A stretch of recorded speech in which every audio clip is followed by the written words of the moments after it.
मेरे प्यारे विद्यार्थियों, लास्ट लेक्चर तक हम बरस ही झलक का चौपाई और दोहा देख चुके हैं और वर्षा ऋतु में होने वाले परिवर्तन, इसकी जानकारी हम दोहे और चौपाई में देख चुके हैं। आज हम पन्ना क्रमांक 51 की दूसरी चौपाई, इसमें तुलसीदास जी हमें क्या परिवर्तन हो चुका है वर्षा ऋतु के कारण, यानी धरती पर जो भी परिवर्तन है, घास हो, मनुष्य हो, जीव जंतु हो, हर एक में परिवर्तन है और उसका संबंध उन्होंने हर एक किसी न किसी वस्तु से जोड़कर किस प्रकार हमें संदेश देने की कोशिश की है, इस चौपाई द्वारा आज हम पठन करने जा रहे हैं, अध्ययन शुरू करने वाले हैं। तो पन्ना क्रमांक 21 पर दूसरी चौपाई हम अभी शुरू कर रहे हैं, ध्यान से सुनना। पन्ना क्रमांक 51 बरस ही झलक, दूसरी चौपाई की पहली और दूसरी पंक्ति का पठन मैं कर रही हूँ, ध्यान से सुनना। दादुर धुनी चहु दिशा सुहाई, वेद पढ़ही जनु बटु समुदायी, नव पल्लव भय बिटप अनेका, साधक मनजस मिले विवेका। इन दो पंक्तियों का शब्दार्थ हम देखेंगे। पहला शब्द है दादुर यानी मेंढक, धुनी यानी स्वर, सुहाई यानी अच्छी लगती है, जनु यानी जैसे, बटु यानी बालक, समुदायी यानी समुदाय, पल्लव यानी कोंपल, कोंपल का अर्थ जो नए पत्ते पेड़ पर निकलते हैं उसे पल्लव या कोंपल कहा गया है, भय यानी हुए, बिटप यानी वृक्ष या पेड़, और साधक यानी साधना करने वाला। तो यह शब्दार्थ हमने देखे। अब इन दो पंक्तियों का सरल अर्थ हम देखेंगे कि गोस्वामी तुलसीदास हमें क्या बताना चाहते हैं। कवि कहते हैं कि वर्षा काल में चारों ओर दिशाओं में मेंढकों की ध्वनि ऐसी सुहावनी लगती है जैसे विद्यार्थियों का समूह वेद पाठ कर रहा हो। यानी वर्षा ऋतु में 1-2 हफ्तों के बाद मेंढकों की आवाज एक साथ शुरू हो जाती है और यह स्वर अगर रात के समय हमने सुना तो एक साथ बहुत सारे मेंढकों की आवाज हम सुन सकते हैं। इसकी उपमा कवि ने यानी तुलसीदास जी ने किसके साथ दी है कि जैसे क्लास में बहुत सारे बच्चे एक साथ समूह में वेद का पठन कर रहे हैं, यानी कोई पठन जो करने के लिए कहा गया है वो एक साथ कर रहे हैं, यानी एक साथ बहुत सारे बच्चों की आवाज आ रही है, विद्यार्थियों की आवाज आ रही है, ऐसा आभास वे हमें कराते हैं। आगे वे कहते हैं, अनेक वृक्षों में नई नई कोंपले आ गई है, नई नई कोंपले यानी नए नए पत्ते आ चुके हैं, जिससे वे ऐसे हरे भरे तथा सुशोभित हो गए हैं जैसे साधना करने वाले किसी व्यक्ति का मन ज्ञान प्राप्त करने पर प्रफुल्लित हो जाता है। यानी वृक्ष पर उगे हुए जो कोंपल है, नए पत्ते हैं, उनकी तुलना कवि किसी साधना करने वाले व्यक्ति के साथ करते हैं। साधना करने वाला व्यक्ति किस प्रकार शांति से बैठता है, वैसे ही वृक्ष पर जो नए पत्ते आते हैं वे भी अपना कार्य शांति से ही करते हैं और धीरे धीरे नए पत्ते दिखना शुरू हो जाता है। इसलिए साधना करने वाले व्यक्ति के साथ उसकी तुलना तुलसीदास जी ने यहाँ की है कि जो साधना करने वाला व्यक्ति है उसका जो व्यक्ति का मन ज्ञान प्राप्त करने पर प्रफुल्लित हो जाता है। तो इस प्रकार ये दो पंक्तियों का अर्थ हमने देखा।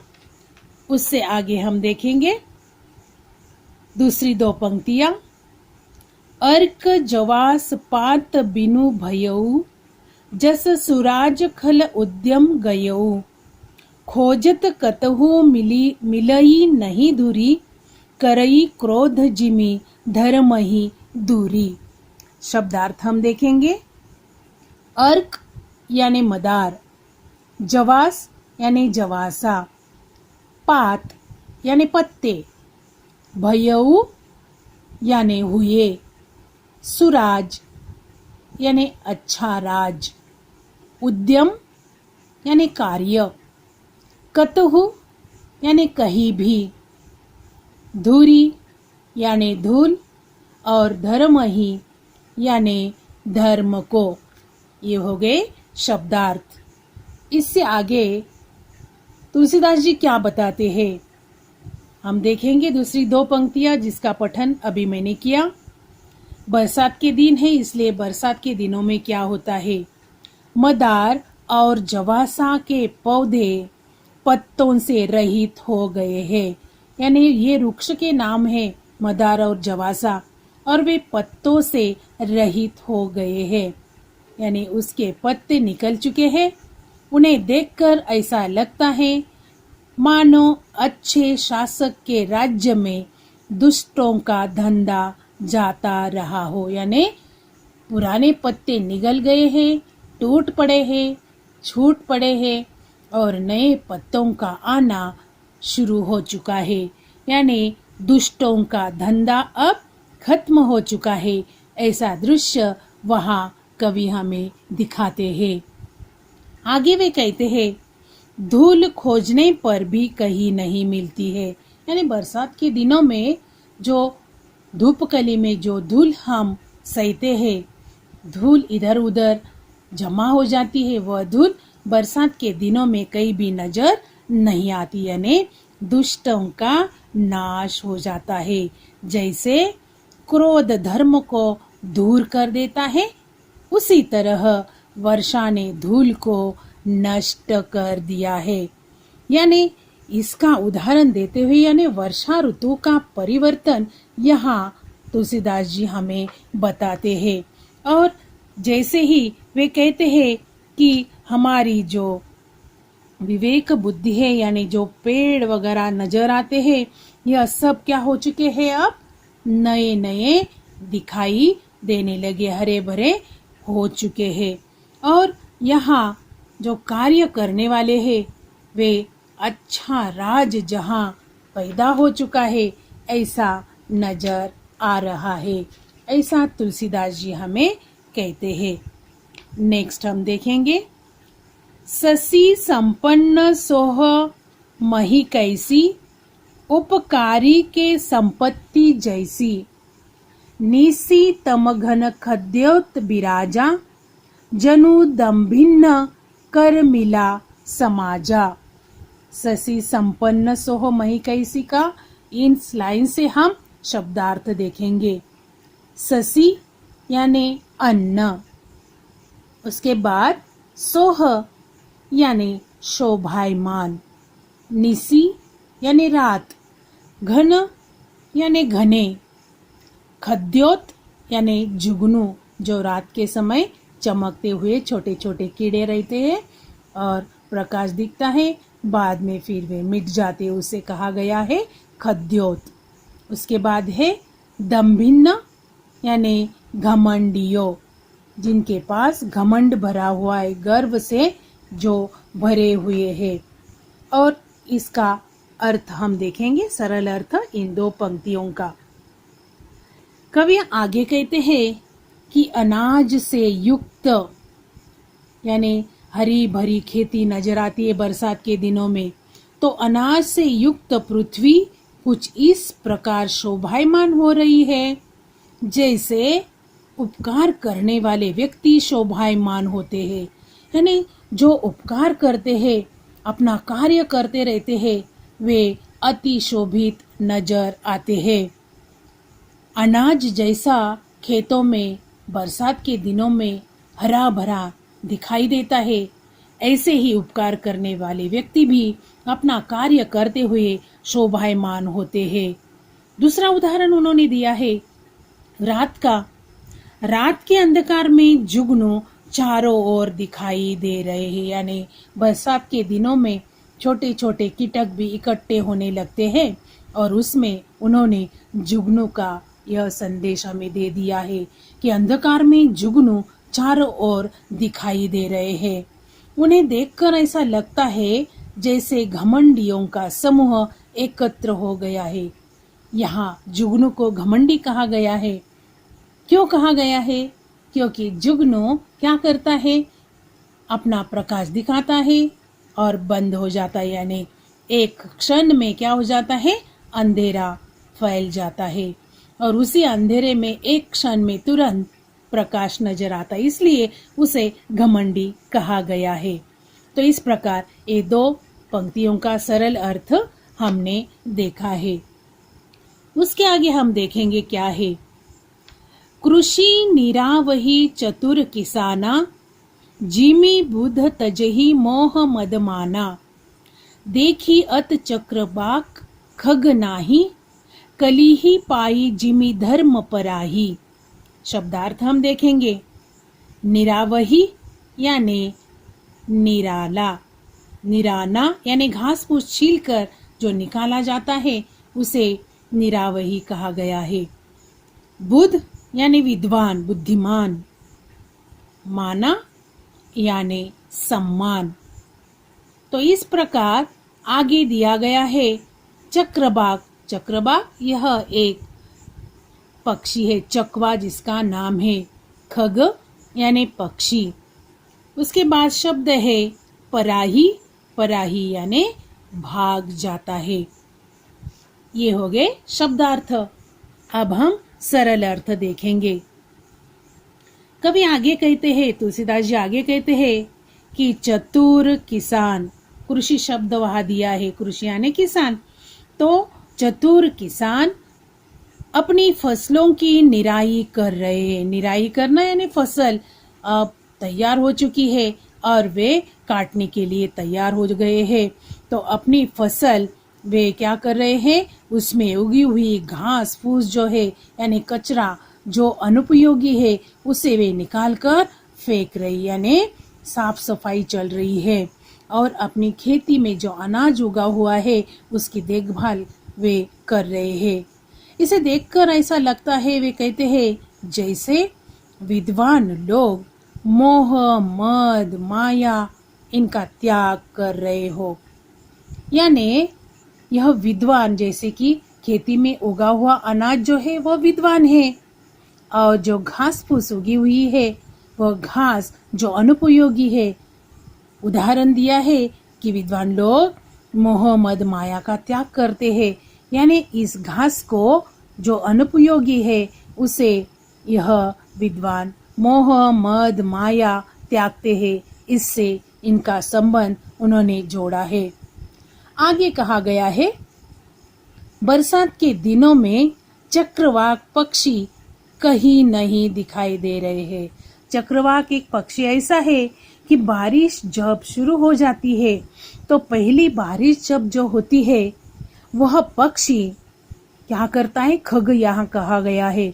वह पहले बारिश की पहली बूंद पीकर साल भर के लिए पानी इकट्ठा कर लेता है, ऐसा कहा जाता है। यह चक्रवाक पक्षी एक पहली बूंद पीकर ही अपनी साल भर की प्यास बुझा देता है और जैसे ही बारिश शुरू हो जाती है यह पक्षी नजर नहीं आता, कहीं नहीं दिखाई देता। इससे आगे वे क्या कहते हैं? इससे ऐसा लग रहा है जैसे कली युग में धर्म पलायन कर गया हो। धर्म पलायन यानी एक राज्य छोड़कर दूसरे राज्य में वह बसने चले जाता है, यानी दूसरी जगह वह ढूंढ लेता है। ऐसा यहाँ तुलसीदास जी हमें बताते हैं। दूसरी दो पंक्तियां हम देखेंगे। विविध जंतु संकुल मही भ्राजा, प्रजा बाढ़ जिमि पाई सुराजा, जह तह रहे पथिक थकी नाना, जिमि इंद्रिय गण उपजे ज्ञाना। शब्दार्थ हम देखेंगे। शब्दार्थ देखते हुए हम शब्द देखेंगे।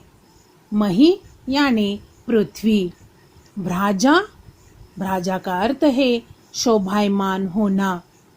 मारुत, तो आगे शब्द है सुराजा यानी सुराज्य। जहाँ तहाँ यानी जहाँ वहाँ। पथिक यानी राही। थकी यानी थक कर। आगे दिया शब्द है ज्ञाना, ज्ञाना यानी ज्ञान। तो इन दो पंक्तियों का सरल अर्थ हम अभी देखेंगे। आगे कवि कहते हैं, यह पृथ्वी अनेक प्रकार के जीवों से भरी पड़ी है। यानी पृथ्वी पर अनेक तरह के जीव जंतु, यानी मनुष्य भी एक जीव है, छोटे छोटे कीटक, जानवर, ये सब जीव जंतु इस पृथ्वी पर नजर आते हैं। ये पृथ्वी इन जीवों से भरी हुई है, पड़ी हुई है। यह उसी तरह शोभायमान हो रही है। किस प्रकार शोभायमान होती है? सुंदर दिखाई देती है, सुशोभित दिखाई देती है। जैसे अच्छे राजा के राज्य में प्रजा की वृद्धि होती है। वृद्धि होना, विकास होना। यह शब्द दिया था कि प्रजा जो है यह बाढ़, बाढ़ होती है यानी वृद्धि होती है। बाढ़ का अर्थ वृद्धि यानी उसमें विकास होता है। यानी अच्छा राजा होने की वजह से वह प्रजा की देखभाल ठीक तरह से करता है, इसलिए प्रजा का विकास भी हो जाता है।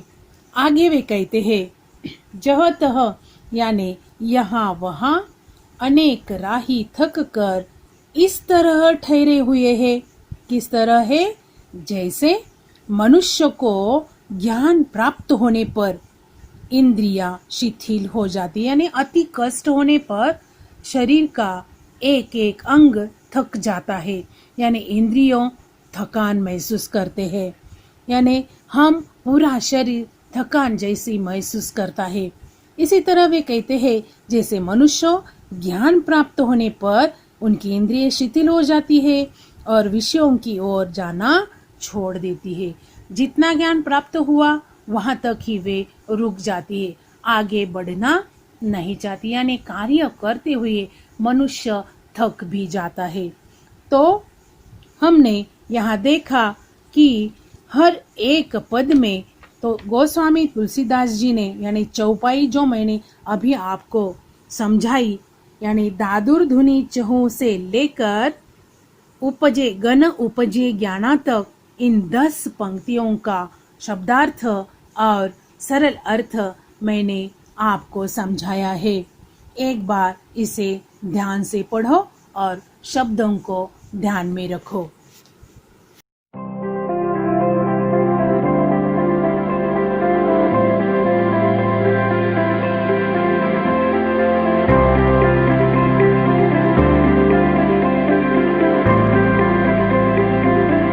तो बच्चों, हमने चौपाई की 1 से लेकर 10 पंक्तियों तक का अध्ययन किया है और हर एक पंक्ति से, हर एक लाइन से हमें कुछ न कुछ सीखने के लिए अवश्य मिला है। जो भी उदाहरण है, बरसात के दिनों में वृक्ष हो या अनाज से युक्त पृथ्वी हो, किसान हो, बरसात के दिन में पानी पीने वाला चक्रवात पक्षी हो, पृथ्वी पर होने वाले अनेक जीव जंतु क्यों न हो, अनेक राही, यानी हर एक लाइन से हमें कुछ न कुछ संदेश गोस्वामी तुलसीदास जी ने देने की कोशिश अवश्य की है। तो यह पठन, यह अध्ययन हम कर चुके हैं। इसके शब्दार्थ और सरल अर्थ, इनका लेखन अवश्य करना और पन्ना क्रमांक 51 की चौपाई, दोहा, चौपाई एक बार ध्यान से पढ़ना।